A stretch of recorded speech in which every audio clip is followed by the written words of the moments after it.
ನಮಸ್ಕಾರ, ಇದು public express. ನಾನು ಲೋಕೇಶ್ ಹಲಹಳ್ಳಿ.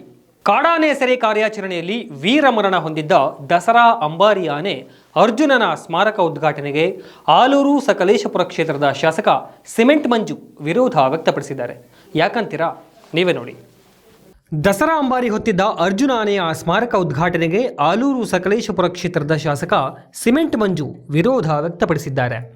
ಹಾಸನ ಜಿಲ್ಲೆ ಸಕಲೇಶಪುರ ತಾಲೂಕು ದಬಳಿಕಟ್ಟೆ ಬಳಿ ಉದ್ಘಾಟನೆಗೆ ಸಜ್ಜಾಗಿದೆ ಅರ್ಜುನ ಆನೆಯ ಸ್ಮಾರಕ. ಆದರೆ ಇಲ್ಲಿ ಸರಿಯಾದ ಮೂಲಭೂತ ಸೌಕರ್ಯಗಳಿಲ್ಲ. ಅರ್ಜುನ ಆನೆ ನಮ್ಮ ನಾಡಿಗೆ ಒಂದು ಗೌರವ ತಂದುಕೊಟ್ಟಂತಹ ಆನೆ. ಅದಕ್ಕೆ ನಾವು ಯಾವ ರೀತಿ ಗೌರವ ಕೊಡಬೇಕೋ ಅದನ್ನು ಕೊಡಲೇಬೇಕು. ಯಾವುದೇ ಮೂಲಭೂತ ಸೌಕರ್ಯಗಳನ್ನು ಮಾಡದೆ ಸ್ಮಾರಕ ಉದ್ಘಾಟನೆಗೆ ಹೊರಟಿರುವುದು ಅರ್ಜುನನಿಗೆ ಮಾಡುತ್ತಿರುವ ಅಗೌರವವಾಗಿದೆ. ಹೀಗೆಂದು ಶಾಸಕ ಸಿಮೆಂಟ್ ಮಂಜು ಆಕ್ರೋಶ ವ್ಯಕ್ತಪಡಿಸಿದ್ದಾರೆ. ಈಗಾಗಲೇ ಈ ಕುರಿತಾಗಿ ಸಕಲೇಶಪುರ ತಾಲೂಕು ಕರ್ನಾಟಕ ರಕ್ಷಣಾ ವೇದಿಕೆ ಪ್ರವೀಣ್ ಶೆಟ್ಟಿ ಬಣದ ತಾಲೂಕು ಅಧ್ಯಕ್ಷ ರಮೇಶ್ ಪೂಜಾರಿ ಕೂಡ ಧ್ವನಿ ಎತ್ತಿದ್ರು.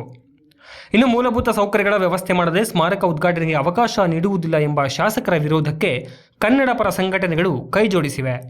ಸ್ವಲ್ಪ ಇದೆ, ಒಂದು 10 ಲಕ್ಷ ಡಿಫರೆನ್ಸ್ ಆಗುತ್ತೆ ಅಂದ್ರೆ ಬರೀ 700 ಮೀಟರ್ ಬಂದ್ರೆ ಇದು ವರ್ತ್ ಆಗುತ್ತಲ್ಲ ನಿಮಗೆ. 2 ಕಿಲೋಮೀಟರ್ ಒಂದು ನಿಯರ್ ಆಗುತ್ತೆ. ಸೇಫರ್ ಸೈಡ್ ಮೇನ್ ರೋಡ್ ಗೆ ಸೆಕ್ಯೂರಿಟಿ ತುಂಬಾ ದೂರ ಸೇಫ್ಟಿ ಡಿಪಾರ್ಟ್ಮೆಂಟ್ ಅವರು ಇಲ್ಲಿ ಸೆಕ್ಯೂರಿಟಿ ಕೊಡಕ್ಕಾಗಲ್ಲ. ಇಷ್ಟು ಕಿಲೋಮೀಟರ್ ನ ಸೆಕ್ಯೂರಿಟಿ ಕೊಡಕ್ಕಾಗಲ್ಲ. ಬಿಡಿ, ಮಧ್ಯದಲ್ಲಿ ಆನೆ ಬಂತು ಕಷ್ಟ ಆಗುತ್ತೆ. ಸರ್, ಏನ್ ಗೊತ್ತಾ ಸರ್, ಈಗ ಈ ಜಾಗದಲ್ಲಿ ಸೆಕ್ಯೂರಿಟಿ ಕೊಡಕ್ಕಾಗಲ್ಲ. ಅಷ್ಟು ದೂರನ ನಾವು ಕ್ರಮಿಸೋದಕ್ಕೆ ಪ್ರತಿಯೊಬ್ಬಂಗೂ ಸೆಕ್ಯೂರಿಟಿ ಕೊಡಕ್ಕಾಗಲ್ಲ. ಇದು ಡೆಡ್ ನಿಯರ್ ಇರೋದ್ರಿಂದ ನಾವು ಅವತ್ತೊಂದು ದಿವಸ ನಿಮ್ಮ ಹತ್ರ ಬಂದು ಮಾತಾಡಿದ್ವಿ. ನಮ್ಗೆ ಎಲ್ಲ ಹಂತದಲ್ಲಿ ಅವ್ರು ಏನ್ರಿ, ಅವರು ಏನಾದ್ರು ರೆಡಿ ಇದಾರೆ. ಆಗುತ್ತಾ ಇಲ್ವಾ? ನನಗೆ ಅರಣ್ಯ ಇಲಾಖೆಯವರು ACF ಫೋನ್ ಮಾಡಿದ್ರು ದೂರವಾಣಿ ಮುಖಾಂತರ. ಮೊನ್ನೆ ನನಗೆ ಮಾಹಿತಿ ಕೊಟ್ಟರು. 23ಕ್ಕೆ ಮಾನ್ಯ ಸಚಿವರು ಉದ್ಘಾಟನೆಗೆ ಡೇಟ್ ಕೇಳಿದ್ದಾರೆ. ಸೊ ಹಾಗಾಗಿ ತಾವು ಊರಲ್ಲಿ ಇರ್ತಾರೆ, ಉದ್ಘಾಟನೆ ಮಾಡಬೇಕು ಅಂತಕ್ಕಂಥದ್ದು ನನಗೆ ದೂರವಾಣಿ ಮುಖಾಂತರ ಮಾತಾಡಿದರು. ಅದಕ್ಕೆ ನಾನು ಅವ್ರಿಗೆ ಹೇಳಿದೆ, ಇಲ್ಲ ನಾನು ಅಲ್ಲಿ ಬಂದು ಭೇಟಿ ಕೊಡ್ತೀನಿ. ನಾನು ಇತ್ತಿಲ್ಲ ಡೆಲ್ಲಿಗೆ ಹೋಗಿದ್ದೆ, ನಾನು ಬಂದುಬಿಟ್ಟು ಭೇಟಿ ಕೊಡ್ತೀನಿ. ಬಂದು ಅಲ್ಲಿ ವಾಸ್ತವ ಪರಿಶೀಲನೆ ಮಾಡಿದ ಮೇಲೆ ನಾನು ಹೇಳ್ತೀನಿ, ಆಮೇಲೆ ಬೇಕಾದ್ರೆ ಉದ್ಘಾಟನೆ ಮಾಡಲಿ ಅಂತ ಅಂತೀನಿ. ನಾನೀಗ ಗ್ರಾಮಸ್ಥರು ಮತ್ತು ಎಲ್ಲ ನಮ್ಮ ಆತ್ಮೀಯ ಮುಖಂಡರೊಂದಿಗೆ ಇಲ್ಲಿ ಬಂದು ಜಾಗ ಪರಿಶೀಲನೆ ಮಾಡತಕ್ಕಂಥ ಸಂದರ್ಭದಲ್ಲಿ ಮಾನ್ಯ ಸಚಿವರು ಭೂಮಿ ಪೂಜೆನ ಮಾಡ್ತಕ್ಕಂಥ ಸಂದರ್ಭದಲ್ಲಿ ನಾನು ಕೂಡ ಇಲ್ಲಿ ಬಂದಿದ್ದೆ. 50 ಲಕ್ಷ ರೂಪಾಯಿನ ಕಾಮಗಾರಿಗೆ ಹಣವನ್ನು ಕೊಡ್ತೀವಿ ಅಂತಕ್ಕಂಥದ್ದು ಹೇಳಿ ಗುದ್ಲಿ ಪೂಜೆನ ಮಾಡುವುದು, ಭೂಮಿ ಪೂಜೆನ. ನಾನು ಅವತ್ತು ಕೂಡ ಸರ್ಕಾರಕ್ಕೆ ಮನವಿ ಮಾಡಿದ್ದು 5 ಕೋಟಿ ಕೊಡಿ ಅಂತೇಳಿ ಮನವಿ ಮಾಡಿದ್ದೆ. ತಾವುಗಳೆಲ್ಲರೂ ಕೂಡ ಇದ್ರಿ. ಅಟ್ಲೀಸ್ಟ್ ಈಗ 50 ಲಕ್ಷ ರೂಪಾಯಿ ಏನು ಈ ಒಂದು ಕಾರ್ಯಕ್ರಮಕ್ಕೆ ಮೀಸಲಿಟ್ಟಂಥ ಹಣದಲ್ಲಿ ಕೇವಲ 16 ಲಕ್ಷವನ್ನು ಬಿಡುಗಡೆ ಮಾಡಿದ್ದಾರೆ.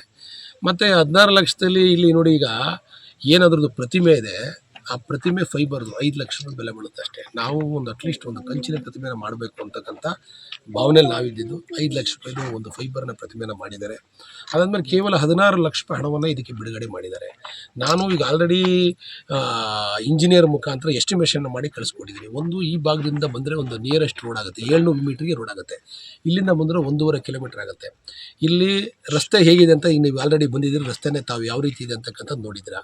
ಇನ್ನು ಕೇವಲ 3-4 ತಿಂಗಳು ಮಳೆ ಶುರು ಆಯಿತು ಅಂತ ಹೇಳಿದರೆ ಮನುಷ್ಯ ಅದನ್ನು ಯಾರೂ ಬರೋಕ್ಕಾಗಲ್ಲ. ಒಂದು ಮತ್ತು ಅಲ್ಲಿ ಸುತ್ತ ಆನೆ ಹಾವಳಿ ಕೂಡ ಜಾಸ್ತಿ ಇದೆ. ಒಂದು ಏನೂ ಸೆಕ್ಯೂರಿಟಿ ಇಲ್ಲ ಪ್ರವಾಸಿಗರಿಗೆ. ಕನಿಷ್ಠ ಮಹಿಳೆಯರು ಬಂದರೆ, ಪುರುಷರು ಬಿಡಿ, ಮಹಿಳೆಯರು ಬಂದರೆ ಕನಿಷ್ಠ ಶೌಚಾಲಯದ ವ್ಯವಸ್ಥೆ ಸಮೇತ ಇಲ್ಲ. ಒಂದು ಶೌಚಾಲಯ, ಕುಡಿಯೋಕ್ಕೆ ನೀರು, ಇಲ್ಲಿ ಸುತ್ತ ಇಂಟರ್ಲಾಕು, ಮತ್ತು ಕೂತ್ಕೊಳ್ಳಿಕ್ಕೆ ಚೇರು, ಸುತ್ತ ಒಂದು ಕಾಂಪೌಂಡು. ಅಟ್ಲೀಸ್ಟ್ ಇಲ್ಲಿ ಯಾರು ಒಬ್ರು ನೋಡ್ಕೊಳ್ಳೋಕ್ಕೆ ಅಂತಂದ್ರೆ ಅಟ್ಲೀಸ್ಟ್ ಒಬ್ಬರು ವಾಚ್ಮೆನ್ ಯಾರು ಕೂಡ ಇಲ್ಲಿ ಬೇಕು. ಒಂದು ಗೇಟ್ ಬೇಕು ಅಟ್ಲೀಸ್ಟ್. ಇಷ್ಟು ಸೌಕರ್ಯ ಇಲ್ದಲೆ ಅರ್ಜುನ ಸ್ಮಾರಕನ ಉದ್ಘಾಟನೆ ಮಾಡಿದರೆ ಅದು ಯಾವ ಇದಕ್ಕೆ ಅನ್ನೋದು ನನಗೂ ಗೊತ್ತಾಗ್ತಾಯಿಲ್ಲ. ನಾನು ಮಾನ್ಯ ಕಂಡ್ರೆ ಅವರಿಗೆ ಈಗ ನಾನು ದೂರವಾಣಿ ಮುಖಾಂತರ ಕರೆ ಮಾಡಿ ವಾಸ್ತವ ವಿಚಾರ ಮಿನಿಸ್ಟ್ರಿಗೆ ಹೇಳಿದ್ದೀನಿ. ಈಗ ಮಾತಾಡಿದೆ, ಸಿಕ್ಕಿದ್ರು ಫೋನಿಗೆ ಮಾತಾಡಿ ವಿಚಾರ ಹೇಳಿದ್ದೀನಿ. ಆಯಿತು, ಮುಂದೂಡ್ತೀನಿ ಅಂತ ಹೇಳಿದ್ದೀನಿ. ನಾನು ಹೇಳಿದೆ ಯಾವತ್ತಿಗಿತ್ತು? 23 ನಾಡಿದ್ದಿಗೆ. ನಾಳೆಲ್ಲ ಈಗ ನೋಡಿ ಇಲ್ಲಿ ಏನು ಕೂಡ ಸಿದ್ಧತೆ ನಾಳೆಲ್ಲ ನಾಡಿದ್ದು ಉದ್ಘಾಟನೆ ಮಾಡಲಿಕ್ಕೆ ಪ್ರಯತ್ನ ಮಾಡಿದ್ದಾರೆ. ಅದಕ್ಕೆ ನಾನು ಫಸ್ಟ್ ಸ್ಥಳ ಪರಿಶೀಲನೆ ಮಾಡಬೇಕು ಅಂತ ಅಧಿಕಾರಿಗಳ ಜೊತೆ ಒಂದು ಭೇಟಿ ಕೊಟ್ಟಿದ್ದೀನಿ. ಮಾಡೋದು ಬೇಡ ಅಂತ. ಅಮ್ಮ ತವರು ಮನೆಗೆ ಹೋಗಿದ್ದಕ್ಕೆ ಮಗನ ಎದುರೇ ಪೆಟ್ರೋಲ್ ಹಾಕಿ ಅಮ್ಮನನ್ನ ಸುಟ್ಟ ಕೀಚಕ ಅಪ್ಪ. ಇನ್ನು ಅಪ್ಪನ ಕರಾಳತೆಯನ್ನ ಬಿಚ್ಚಿಟ್ಟಿದ್ದಾನೆ ಮುಗ್ಧ ಮಗ. ಪತ್ನಿ ತವರು ಮನೆಗೆ ಹೋಗಿದ್ದಕ್ಕೆ ಮಗನ ಎದುರೇ ಪೆಟ್ರೋಲ್ ಹಾಕಿ ಸುಟ್ಟಿರುವ ಘಟನೆ ಮೈಸೂರು ಜಿಲ್ಲೆ ಎಚ್ಡಿಕೋಟೆಯ ಹನುಮಂತನಗರದಲ್ಲಿ ನಡೆದಿದೆ. ಕೀಚಕ ಅಪ್ಪನ ಕರಾಳತೆಯನ್ನ ಬಿಚ್ಚಿಟ್ಟಿದ್ದಾನೆ ಮುಗ್ಧ ಪುತ್ರ. ಮಲ್ಲೇಶ್ ನಾಯ್ಕ್ ಮೂಲತಃ ವಿಜಯನಗರ ಜಿಲ್ಲೆ ಕೂಡ್ಲಿಗಿ ತಾಲೂಕಿನ ಬಿಬಿ ತಾಂಡದವರು. ಕಳೆದ 8 ವರ್ಷಗಳ ಹಿಂದೆ ಅದೇ ಗ್ರಾಮದ ಮಧ್ವರಾಳನ್ನ ವಿವಾಹವಾಗಿದ್ದ ಮಲ್ಲೇಶ್ ನಾಯ್ಕ್ ಎಚ್ಡಿಕೋಟೆಯ KSRTC ಡಿಪೋದಲ್ಲಿ ಮೆಕ್ಯಾನಿಕ್ ಆಗಿ ಕೆಲಸ ಮಾಡುತ್ತಿರುವ ಈತ ಕಳೆದ 6-7 ವರ್ಷದಿಂದ ಪತ್ನಿಗೆ ವರದಕ್ಷಿಣೆ ಕಿರುಕುಳ ನೀಡ್ತಾ ಇದ್ದು ಹಾಗೂ ಪತ್ನಿಯ ಬಗ್ಗೆ ಅನುಮಾನದಿಂದ ನೋಡುವುದಲ್ಲದೆ ಪ್ರತಿದಿನ ಕುಡಿದು ಬಂದು ಸೈಟ್ ಕುಡಿಸುವಂತೆ ಗಲಾಟೆ ಮಾಡ್ತಿದ್ದ ಎನ್ನಲಾಗ್ತಿದೆ. ಈ ನಡುವೆ ಕೆಲ ದಿನಗಳ ಹಿಂದೆ ಒಂದೆರಡು ದಿನಗಳ ಮಟ್ಟಿಗೆ ತವರು ಮನೆಗೆ ಹೋಗಿದ್ದಳು ಮಧುರಾ.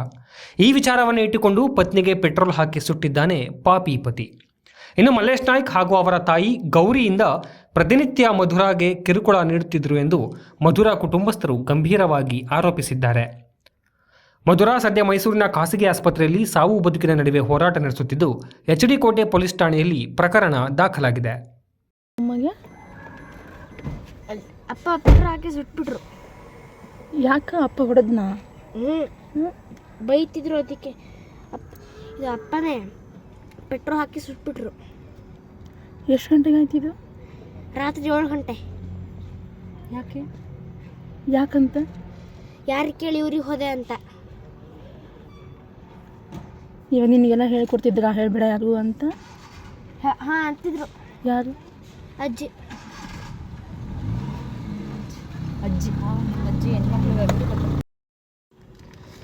ಅಜ್ಜಿ ಕುಡ್ಸಿ ದಿನ ಜಗಳ ಮಾಡ್ತಿದ್ರು.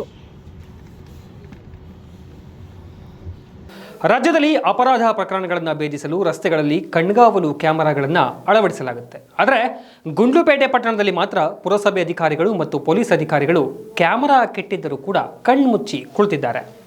ಗುಂಡ್ಲುಪೇಟೆ ಪಟ್ಟಣದ ರಾಷ್ಟ್ರೀಯ ಹೆದ್ದಾರಿ ಬಳಿ ಅಳವಡಿಸಿದ್ದಂತಹ ಸಿಸಿ ಕ್ಯಾಮೆರಾಗಳು ನಿರ್ವಹಣಾ ಕೊರತೆಯಿಂದ ನಿಷ್ಕ್ರಿಯಗೊಂಡಿವೆ. ಇನ್ನು ಕಳ್ಳತನ ಹಾಗೂ ಅಪರಾಧ ಪ್ರಕರಣಗಳ ಮಾಹಿತಿಗೆ ಮತ್ತು ಅಕ್ರಮ ಚಟುವಟಿಕೆಗಳ ಮೇಲೆ ನಿಗಾವಹಿಸಲು ಸಹಕಾರಿಯಾಗಿದ್ದ ಕ್ಯಾಮೆರಾಗಳು ಈಗ ಸಂಪೂರ್ಣ ಸ್ತಬ್ಧವಾಗಿವೆ. ಸುರಭಿ ಇರುತ್ತ ಐಬಿ ಹಾಗೂ ಕೋಡಹಳ್ಳಿ ಸರ್ಕಲ್ ಬಸ್ ನಿಲ್ದಾಣದ ಬಳಿ ಅಳವಡಿಸಲಾಗಿದ್ದಂತಹ ಕ್ಯಾಮೆರಾಗಳು ಈಗ ಯಾವುದೇ ಪ್ರಯೋಜನವಿಲ್ಲದೆ ನಿಷ್ಕ್ರಿಯಗೊಂಡಿವೆ. ಇನ್ನು MS ನಾಯಕ್, ಸಂದೀಪ್ ಕುಮಾರ್ ರವರ ಅವಧಿಯಲ್ಲಿ ಚಾಲ್ತಿಯಲ್ಲಿದ್ದಂತಹ ಈ ಕ್ಯಾಮೆರಾಗಳ ಬಗ್ಗೆ ಈಗಿನ ಪೊಲೀಸ್ ಅಧಿಕಾರಿಗಳು ಮತ್ತು ಪುರಸಭಾ ಸದಸ್ಯರು ಯಾಕೆ ಗಮನ ಹರಿಸುತ್ತಿಲ್ಲವೆಂಬುದು ಯಕ್ಷ ಪ್ರಶ್ನೆಯಾಗಿದೆ. ಇನ್ನು ಪೊಲೀಸರು ಕಳ್ಳರ ಚಲನವಲನ ಪತ್ತೆಗೆ ಲಾಡ್ಜ್, ಹೋಟೆಲ್, ಅಂಗಡಿ ಮಳಿಗೆಗಳ ಕ್ಯಾಮೆರಾ ಮೊರೆ ಹೋಗುವಂತಾಗಿದೆ. ಹಾಗೂ ಜನನಿಬಿಡ ಪ್ರದೇಶದ ಪ್ರಮುಖ ಸ್ಥಳಗಳಲ್ಲಿ ಕ್ಯಾಮೆರಾ ಅಳವಡಿಸುವಂತೆ ಸಾರ್ವಜನಿಕರು ಒತ್ತಾಯಿಸಿದ್ದಾರೆ.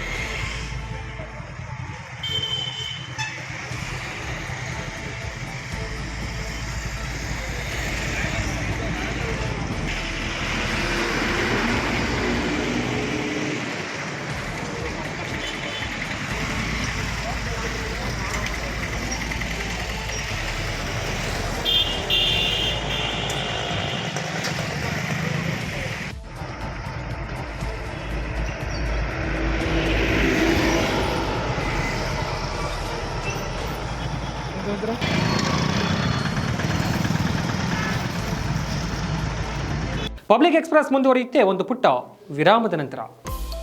ಪಾವನಿ pure Neelambari Adivasi herbal hair oil. ಕೂದಲು ಬೆಳೆಸಲು ವೈದ್ಯರಿಗೆ ಸಾವಿರಾರು ರೂಪಾಯಿ ಕೊಟ್ಟು ಕಳ್ಕೊಂಡ್ರಾ? ಸಿಕ್ಕ ಔಷಧಗಳು, ಆಯಿಲ್ಗಳನ್ನು ಬಳಸಿ ಆರೋಗ್ಯ ಹಾಳು ಮಾಡಿಕೊಂಡಿದ್ದೀರಾ? ಕಾಸು ಹಾಳು, ತಲೆಯೂ ಬೋಳು ಅನ್ನೋ ಪರಿಸ್ಥಿತಿ ನಿಮ್ಮದಾಗಿದೆಯಾ? ಅವರಿವರ ಸಲಹೆಗಳನ್ನು ಕೇಳಿ ನಿಮಗೆ ಸಾಕಾಗಿದೆಯಾ? ಆಸ್ಪತ್ರೆ, ಔಷಧ ಅಂಗಡಿಗೆ ಅಲಿಯೋದನ್ನ ನಿಲ್ಲಿಸಿ. ದಟ್ಟ ಕೂದಲಿಗೆ Pavani pure Neelambari Adivasi herbal hair oil ಬಳಸಿ.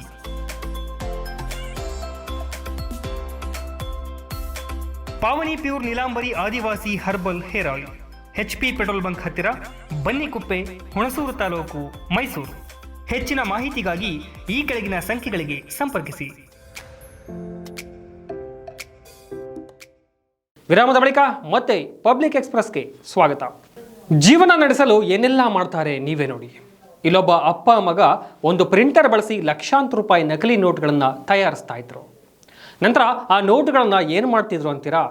ಈ ಸ್ಟೋರಿ ನೋಡಿ. ಜೀವನ ನಡೆಸಲು ಏನೆಲ್ಲ ಮಾಡ್ತಾರೆ ನೀವೇ ನೋಡಿ.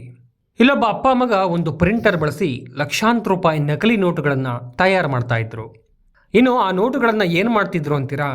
ಜೂಜಾಟದಲ್ಲಿ ಅಸಲಿ ನೋಟಿನ ಮಧ್ಯೆ ನಕಲಿ ನೋಟುಗಳನ್ನು ಇಟ್ಟು ಯಾಮಾರಿಸ್ತಾ ಇದ್ರು. ಪಾಪ ಈಗ ಅಪ್ಪ ಮಗ ಇಬ್ಬರು ಕೂಡ ಪೊಲೀಸರ ಅತಿಥಿಯಾಗಿದ್ದಾರೆ. ಮೈಸೂರು ಜಿಲ್ಲೆಯ ಟಿ ನರಸೀಪುರ ತಾಲೂಕಿನ ಹಿರಿಯೂರು ಗ್ರಾಮದ ಜಮೀನಿನಲ್ಲಿ ಶೆಡ್ ಹಾಕ್ಕೊಂಡು ನಕಲಿ ನೋಟುಗಳನ್ನು ಮುದ್ರಿಸ್ತಾ ಇದ್ರು ಈ ಅಪ್ಪ ಮಗ. ಹೋಗ್ಲಿ, ಈ ಹಣವನ್ನು ಯಾವುದಕ್ಕೆ ಬಳಸ್ತಾ ಇದ್ದಾರೆಂದು ನೋಡಿದ್ರೆ ಇದನ್ನು ಇಸ್ಪೀಟಾಟಕ್ಕೆ ಬಳಸ್ತಾ ಇದ್ರಂತೆ. ಒಳ್ಳೆಯ ಬುದ್ಧಿ ಹೇಳಿ ಮಗನನ್ನ ಸರಿದಾರಿಯಲ್ಲಿ ಕರೆದೊಯ್ಯಬೇಕಾದ ತಂದೆಯೇ ತನ್ನ ಮಗನನ್ನ ನಕಲಿ ನೋಟುಗಳ ಮುದ್ರಣಕ್ಕೆ ಬಳಸಿಕೊಳ್ತಾ ಇದ್ದು, ತಂದೆಯ ಹಾದಿಯಲ್ಲಿ ಮಗ ಸಾಗಿ ಈಗ ಅಪ್ಪನೊಂದಿಗೆ ಜೈಲಿನಲ್ಲಿ ಕಂಬಿ ಎಣಿಸ್ತಾ ಇದ್ದಾನೆ.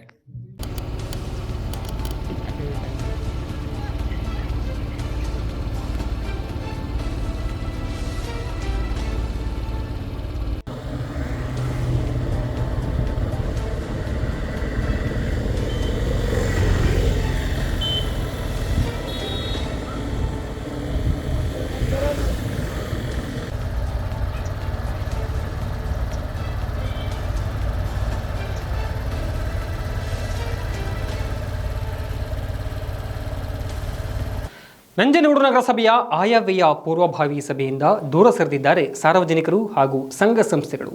ಇನ್ನು ಸಾರ್ವಜನಿಕರ ಗೈರಿನಿಂದ ಖಾಲಿ ಕುರ್ಚಿಗಳ ದರ್ಶನವಾಗಿದ್ದು ನಗರಸಭಾ ಆಡಳಿತಕ್ಕೆ ಮುಖಭಂಗವಾಗಿದೆ. 2025-26ನೇ ಸಾಲಿನ ಆಯವ್ಯಯ ಪೂರ್ವಭಾವಿ ಸಭೆಯಲ್ಲಿ ನಗರದ ಅಭಿವೃದ್ಧಿಗೆ ಪೂರಕವಾಗಿ ಸಲಹೆ ಸೂಚನೆಗಳನ್ನು ತಿಳಿಸಿ ಪರಿಹಾರ ಕಲ್ಪಿಸಿಕೊಡುವ ಯಾವೊಬ್ಬ ಸಾರ್ವಜನಿಕರು ಕೂಡ ಆಯವ್ಯಯ ಪೂರ್ವಭಾವಿ ಸಭೆಗೆ ಆಗಮಿಸದೆ ಖಾಲಿ ಕುರ್ಚಿಗಳ ದರ್ಶನದಿಂದಾಗಿ ನಗರಸಭಾ ಆಡಳಿತಕ್ಕೆ ಮುಖಭಂಗವಾಗಿರುವ ಘಟನೆ ನಂಜನಗೂಡಿನಲ್ಲಿ ನಡೆದಿದೆ. ನಗರದ ಅಂಬೇಡ್ಕರ್ ಭವನದಲ್ಲಿ ನಗರಸಭಾ ಅಧ್ಯಕ್ಷರಾದ ಶ್ರೀಕಂಠಸ್ವಾಮಿ ಅವರ ಅಧ್ಯಕ್ಷತೆಯಲ್ಲಿ ಪೌರಾಯುಕ್ತರಾದ ವಿಜಯ್ ನೇತೃತ್ವದಲ್ಲಿ 2025-26ನೇ ಸಾಲಿನ ಆಯವ್ಯಯ ಪೂರ್ವಭಾವಿ ಸಭೆಯನ್ನು ಆಯೋಜನೆ ಮಾಡಲಾಗಿತ್ತು. ಪ್ರತಿ ವರ್ಷ ನಡೆಯುವ ಸಭೆಯಲ್ಲಿ ಸಾರ್ವಜನಿಕರು ಹಾಗೂ ವಿವಿಧ ಪರ ಸಂಘಟನೆಗಳ ಮುಖಂಡರು ಪೂರ್ವಭಾವಿ ಸಭೆಗೆ ಆಗಮಿಸಿ ಬಜೆಟ್ನಲ್ಲಿ ಹೊಸದಾಗಿ ಸೇರಿಸಬೇಕಾಗಿರುವ ಅಭಿವೃದ್ಧಿ ಕಾರ್ಯಗಳ ಬಗ್ಗೆ ತಮ್ಮ ಸಲಹೆ ಸೂಚನೆಗಳು ಮತ್ತು ಅಭಿಪ್ರಾಯಗಳನ್ನು ನೀಡುವುದು ವಾಡಿಕೆ. ಆದರೆ ಈ ಬಾರಿ ರಾಜ್ಯದ ಮುಖ್ಯಮಂತ್ರಿ ಸಿದ್ದರಾಮಯ್ಯ ನೇತೃತ್ವದ ಸರ್ಕಾರ 5 ಗ್ಯಾರಂಟಿ ಯೋಜನೆಗಳನ್ನು ಜಾರಿ ಮಾಡಿದ ಪರಿಣಾಮ ಸರ್ಕಾರ ಹಣಕಾಸಿನ ದುಸ್ಥಿತಿಯನ್ನು ಎದುರಿಸುತ್ತಿದ್ದು ಯಾವ ಅಭಿವೃದ್ಧಿ ಕೆಲಸಗಳು ನಡೆಯುವುದಿಲ್ಲ ಎಂಬ ವಿಚಾರ ಅರಿತಿರುವ ಸಾರ್ವಜನಿಕರು ಮತ್ತು ಸಂಘಟನೆಗಳು ಪೂರ್ವಭಾವಿ ಸಭೆಗೆ ಗೈರಾಗಿರಬಹುದು ಎನ್ನಲಾಗಿದೆ.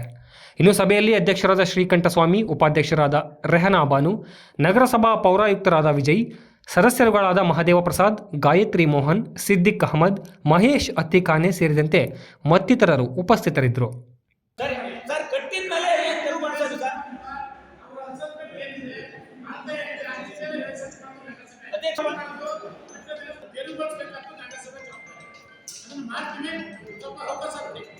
ಅಧ್ಯಕ್ಷ, ನಾವು ನಿಮ್ಮಲ್ಲಿ ಮನವಿ ಮಾಡಿಕೊಳ್ಳೋದು ನಾವೇನು ಕುಂತೆ ಚೇರ್ ಮಾಡಿ, ಇಲ್ಲ ಅಂದ್ರೆ ಆ ಕೆಲಸ ಏನ್ ಮಾಡ್ಬೇಕು, ನಿಮ್ಮ ಗಣನೆಗೆ ಏನ್ ಬರ್ಬೇಕು ಅದನ್ನ ಮಾಡಿ.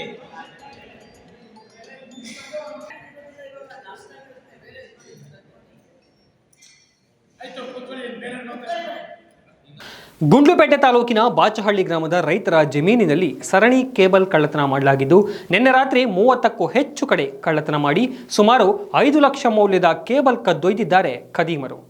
ಗುಂಡ್ಲುಪೇಟೆ ತಾಲೂಕಿನ ಬಾಚಹಳ್ಳಿ ಗ್ರಾಮದ ರೈತರ ಜಮೀನಿನಲ್ಲಿ ಸರಣಿ ಕೇಬಲ್ ಕಳ್ಳತನ ಮಾಡಲಾಗಿದ್ದು, ನಿನ್ನೆ ರಾತ್ರಿ 30ಕ್ಕೂ ಹೆಚ್ಚು ಕಡೆ ಕಳ್ಳತನ ಮಾಡಿ ಸುಮಾರು 5 ಲಕ್ಷ ಮೌಲ್ಯದ ಕೇಬಲ್ ಕದ್ದೊಯ್ದಿದ್ದಾರೆ ಖದೀಮರು. ಬಾಚಹಳ್ಳಿ ಮಾಲಾಪುರ ಮಾರ್ಗದ ರೈತರ ಜಮೀನಿನಲ್ಲಿ ಕಳ್ಳರು ಕೈಚಲಕ ತೋರಿಸಿದ್ದು ಸಬ್ಮರ್ಸಿಬಲ್ ಬೋರ್ವೆಲ್ ಕೇಬಲ್ಗಳನ್ನು ಕದ್ದಿದ್ದಾರೆ. ಜಮೀನಿನ ಮನೆಗಳನ್ನೇ ಟಾರ್ಗೆಟ್ ಮಾಡಿರೋ ಖದೀಮರು ಎಲೆಕ್ಟ್ರಾನಿಕ್ ಉಪಕರಣಗಳನ್ನು ಕೂಡ ಬಿಡ್ತಿಲ್ಲ ಎನ್ನಲಾಗಿದ್ದು, ಕಳ್ಳರ ಬಂಧನಕ್ಕೆ ಒತ್ತಾಯಿಸಿ ಬಾಚಹಳ್ಳಿ ಗ್ರಾಮಸ್ಥರಿಂದ ದೂರು ದಾಖಲಾಗಿದೆ. ರಾತ್ರಿ ಸುಮಾರು 12ರಿಂದ 3 ಗಂಟೆ ಒಳಗಡೆ ನಮ್ಮ ಬಾಚಹಳ್ಳಿ ಗ್ರಾಮದಲ್ಲಿ ಸುಮಾರು 30ರಿಂದ 40ಕ್ಕೂ ಹೆಚ್ಚು ಸಬ್ಮರ್ಸಿಬಲ್ ಬೋರ್ವೆಲ್ನಲ್ಲಿ ಕೇಬಲನ್ನು ಯಾರೋ ಕಳ್ಳತನ ಮಾಡಿದ್ದಾರೆ. ಬಾಚಹಳ್ಳಿ ಗ್ರಾಮದಿಂದ ಮಾಲಾಪುರ ಹೋಗೋ ರಸ್ತೆಯಲ್ಲಿ ಸುಮಾರು 30ಕ್ಕೂ ಹೆಚ್ಚು ಕೇಬಲ್ನ ಕಳ್ಳತನ ಮಾಡಿದ್ದಾರೆ. ಇದ್ರ ಬಗ್ಗೆ ಕೂಡಲೇ ತನಿಖೆ ಆಗಬೇಕು. ಪೊಲೀಸ್ನವರು ಇದ್ರ ಬಗ್ಗೆ ಗಮನ ಕೊಡಬೇಕು. ಈ ಕಡೆ ಬೀಟ್ನ ಹೆಚ್ಚಿಗೆ ಮಾಡಬೇಕು. ಏನಾದರೂ ಸುಮಾರು ಎಲ್ಲ ಸೇರಿಸಿದ್ರೆ ಆಲ್ಮೋಸ್ಟ್ ಆದರೂ ಒಂದು 5ರಿಂದ 6 ಲಕ್ಷ ರೂಪಾಯಿ ಕೇಬಲ್ನ ಕಳ್ಳತನ ಮಾಡಿದ್ದಾರೆ. ದಯವಿಟ್ಟು ಇದ್ರ ಬಗ್ಗೆ ನಮಗೆ ನ್ಯಾಯ ದೊರಕಿಸ್ಕೊಡ್ಬೇಕು ಅಂತ ತಾಲೂಕು ಆಡಳಿತವನ್ನು ಕೇಳ್ಕೊಳ್ತೇವೆ.